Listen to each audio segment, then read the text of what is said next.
You could have a killer outfit at the office, but if it doesn't fit right, you're not going to look very stylish. The oversized look is very popular in street style, but this isn't the look you're going to want at the office.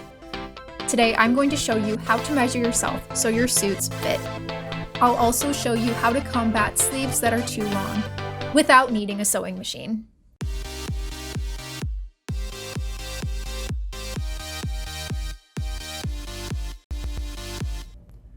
Welcome to the YouTube channel of my blog, Eclectic Professional Style. I'm Bailey Chehan. In high school, I worked as a dress consultant and tuxedo stylist, so I know how to measure people for suits and tuxedos. But that doesn't mean that my suit coats and pants fit me the right way all the time. And sometimes you can get away with pants that are too long or jackets that are too baggy. And if you don't know how to sew, getting alterations done on all of your suits can be pretty expensive. But I'm going to show you ways to prevent you from ever having to deal with that by showing you how to measure yourself so when you buy a suit, it fits. That way you don't have to deal with pants that are a little too long and jackets that are a little too short. So let's get to measuring. The first thing I like to start with is the bust. So you're going to take the measuring tape and put it right across your nipple line and pull tight. Now if you pull too tight, your jacket's going to be too tight. So make sure it's at a good tightness. Next, we measure the waist. So you'll find the smallest part of your waist and you'll let the measuring tape naturally fall into place. If you're measuring for a button-up shirt, make sure to measure your neck. Again, not too tight.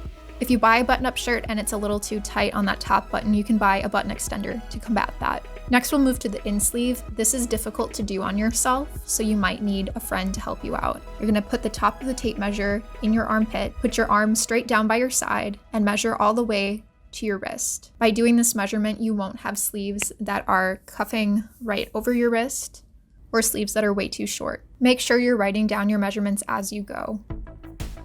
When you're measuring for pants, the most important part is accommodating your butt. Your hips may be higher than you're measuring, but really we want to just accommodate the largest part of you. So I'm going to go and bring that measuring tape down across my butt. For pant length, we do the outseam. Start at your hip and bring it all the way down to the top of your ankle. Stand up straight. You're probably going to need a friend to help you with this. It's very difficult to do on your own. When you're ordering your pants, consider the cut of them. If you have a wider leg, it's going to be crucial that you get them the right length because there's a lot of material that you can trip on or have drag on the ground. If you don't like wearing high heels, make sure that your pant length is correct. Wide leg pants usually have a problem with the length, but straight leg pants don't. We're still aiming for that top of the ankle, but if it's a little bit longer, it's not a huge deal because there's less fabric that you could be stepping on or tripping on. If you like to shop vintage and you find a piece that you're obsessed with, but it's a little too big, I'm going to help you figure out ways to style it so you can still wear it. You've made it this far, so you might as well hit subscribe. If you do, you'll get more tips on how to dress for success, get the job, shop on a budget, and be creative with your professional style. Pretty soon, you too will ditch the pencil skirt. All right, back to your regularly scheduled program. I love this satin shirt. It was my mom's. It's about 2 sizes too big. I wear it all the time, and here is how I fix the too long sleeves. Instead of rolling up my sleeves, which can look okay, I like to do a French cuff. A French cuff isn't that difficult. All you need to do is pull back your cuff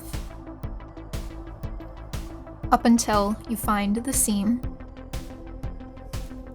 And then you're going to bring it together. Now this is a little tricky to do on your own, so you might need somebody to help you get the button. Take the button and put it through the buttonhole. You're probably thinking, when I put all of this together, how is it supposed to look? How do I know if I've measured the right way and then I don't look like I'm wearing something that's too small or too big? Well, throw on your dress shirt, throw on a blazer, and we'll do a simple test to make sure that everything is the right length. When you have your arms straight down and you have your sleeves pulled all the way down, you should see a little sliver of your shirt sleeve. This is the style that's popular right now. If you had cufflinks, you should be able to see them. You shouldn't see too much though, so if you're seeing 2 or 3 inches, then your jacket sleeves need to be adjusted. That needs to be done by a seamstress because sewing is involved.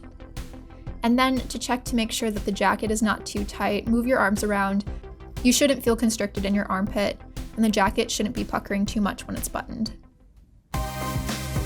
Again, you've made it this far, so you might as well subscribe. If you do, you'll get more tips on dressing for success, shopping on a budget, and getting the job. Thank you again for watching. You can find Eclectic Professional Style on WordPress and Instagram. We'll see you next time.